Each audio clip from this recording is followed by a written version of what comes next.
Hello, today we're going to be making this sound.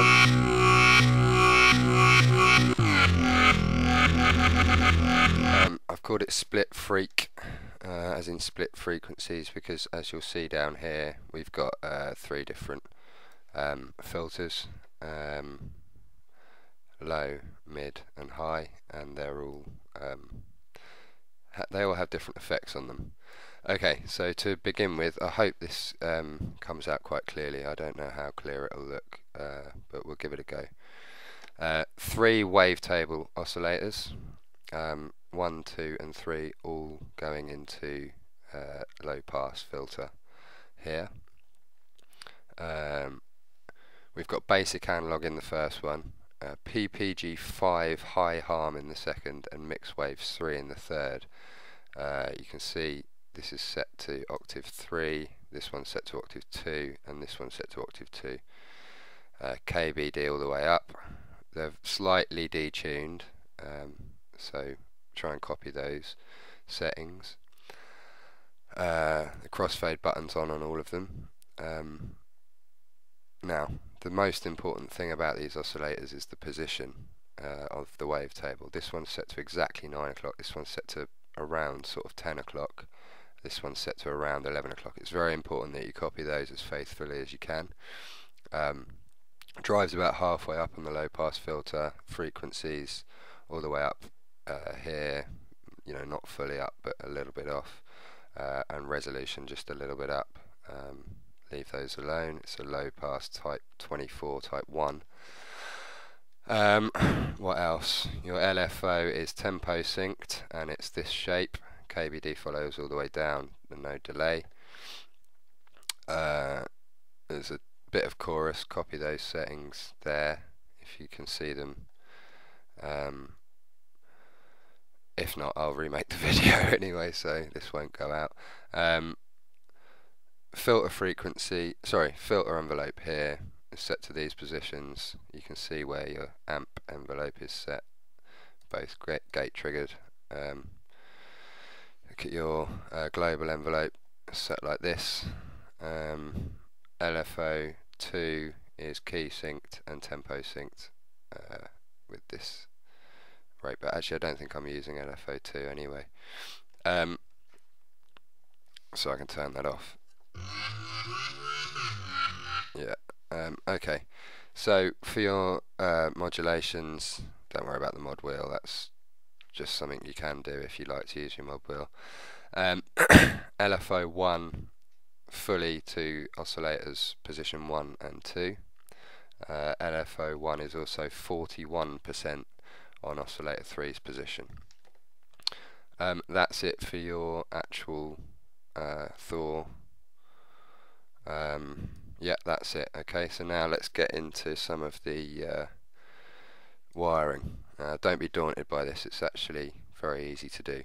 The first thing we've done is we have split the frequencies. Okay, and what you do is you get a Spider audio merger and splitter, and what that does is you sends your output from the synth, and then you can have one output turns into 3 outputs, or 4 if you want, or you can always use another one if you want more. Okay, if you see the first one's going, I've got 3 equalizers, so get 3 equalizers up. Your first output from your Spider is going into the first one, your second output is going to the second one, and your third output is going to the third one, which is down here in mine, but it doesn't have to be, we can move that up for simplicity.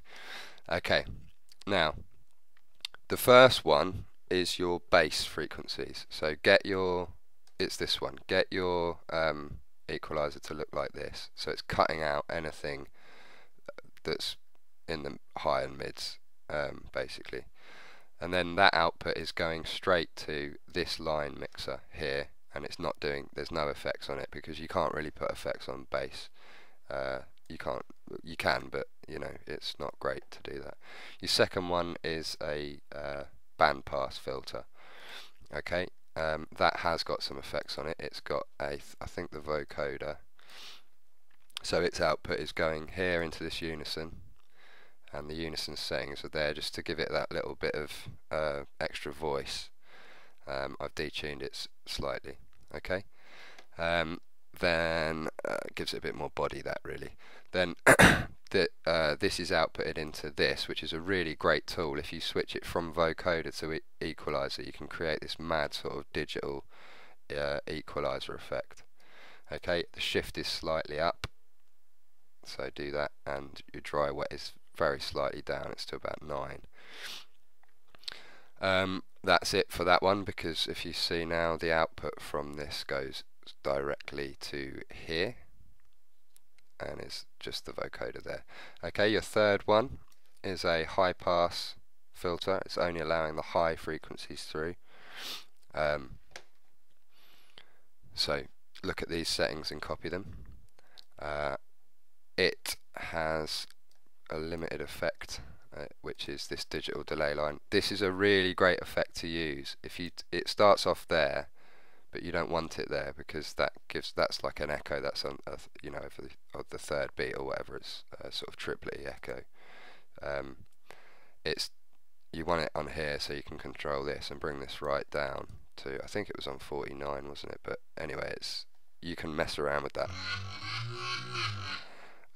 So quite a bit of feedback, about halfway, and not too wet, because it'll just sound like ringing in your ears then. So you want the actual, mostly they want the sound with all effects, you want most of the sound, original sound, coming through, and just change it ever so slightly.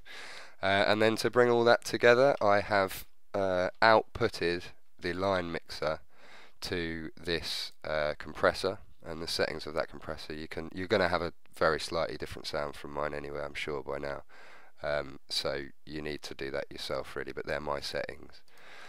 And then obviously this is all combined in a combinator. If you don't know how to do that, click on all of them, hold down Control, I presume that's the same on Mac, click on all of them, all of the things that you want to combine, and then right click and then click Combine, and that will combine them all in a combinator, which is a really genius tool that Reason have developed. And then yeah, your compressor output is going straight into here from devices, and then your combi output is going to your mixer. That's it. I'm gonna now play you some of the other sounds I've developed, because I'm selling a pack, and there'll be a video advertising all of the sounds on that pack coming shortly. So I hope this helped. I hope you can recreate this pretty nasty sound, and goodbye.